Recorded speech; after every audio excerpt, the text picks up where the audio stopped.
We spent the day shooting in Richmond Park with the 500pf and the 200-500 and a variety of cameras. I chose the 500pf with the Z50 and the D850 so that I had a combination of DX and FX cameras. And I shot with Z6 and 200-500 lens with FTZ adapter.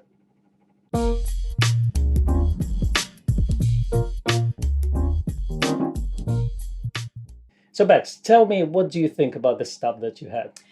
The 500pf is probably my favourite telephoto lens of all of them. You're buying one now? Immediately. I love the 500pf. I've used it on the Z6 before, as well as using it on the D850 and the Z50 on the day. Okay. It's very fast to focus. The D850 500pf combination is perfect for moving subjects like birds in flight, while the Z50 with the 500pf was perfect for sort of more static and slower moving subjects.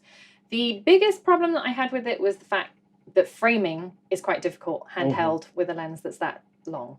I had a 750mm lens, basically.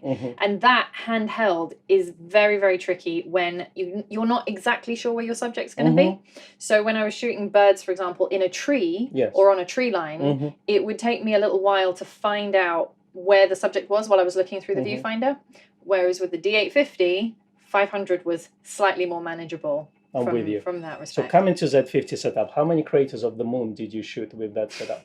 I shot the craters of the moon with the Z6 and the 500pf. I have those shots. I can upload those to the drive. Did you see Neil Armstrong on the moon? I saw the flag. The flag. The American flag. Did you see a Hasselblad camera? I did, yes. Okay, and that's a wrap. Yeah. How did you find the combination that you were using? Well, I had 200-500 lens, so that allowed me to focus at 200mm as well as 500. So it was a little bit more versatile for this setup. I did find that the image quality was very good for 1,000-pound lens, and as a budget option, it's fantastic. The lens is quite on the heavy side, so I would recommend you to use monopod or tripod for this setup, especially with cameras like Z6, because it is a little bit front heavy.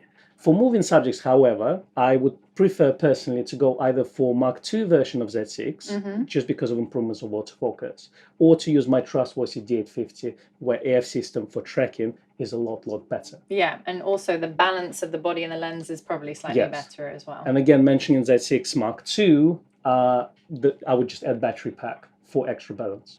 In terms of resolution, I found that the 500pf on the D850 allowed me to aggressively crop.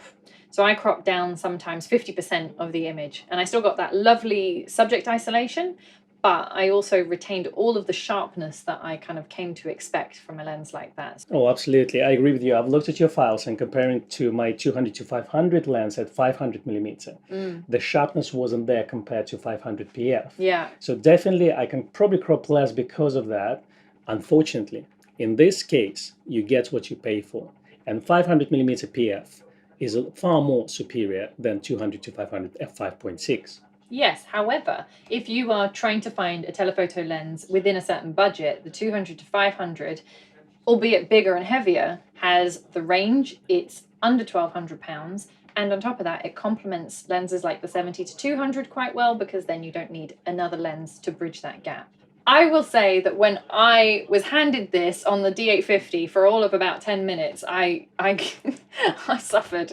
Yeah. I found it far too heavy for me. You felt the burn? I felt the burn. It was far too heavy for me to carry around. And the 500pf, although it was heavy, I didn't notice it being uncomfortable as we were walking throughout the day. When I put it in my backpack, however, it was another matter. As soon as I put it on my back, I wanted to cry. Absolutely. 5 sets of 10 reps, 2 weeks in a row, you'll make you very strong. And it was 11 kilometers that we walked. 11 kilometers. 2 hours of finding parking spot. It was a memorable day. The fun part was when we packed all the stuff away, walked to the car park, and then had to pull it out again because we found deer. I cried. Yeah.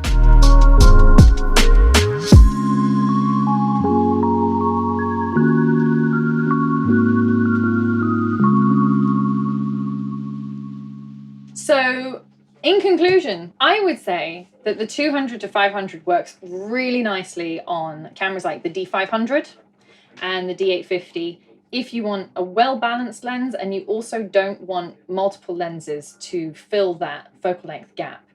if you are looking for the best quality without spending £10,000 on the 500 f4, which you can if you want to, come to Grace.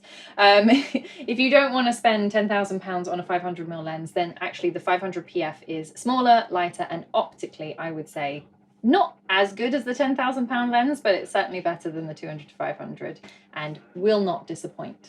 Whichever lens you choose, hit the gym and start to work out. But if you're on the budget, 200 to 500 is a great option for DSLRs.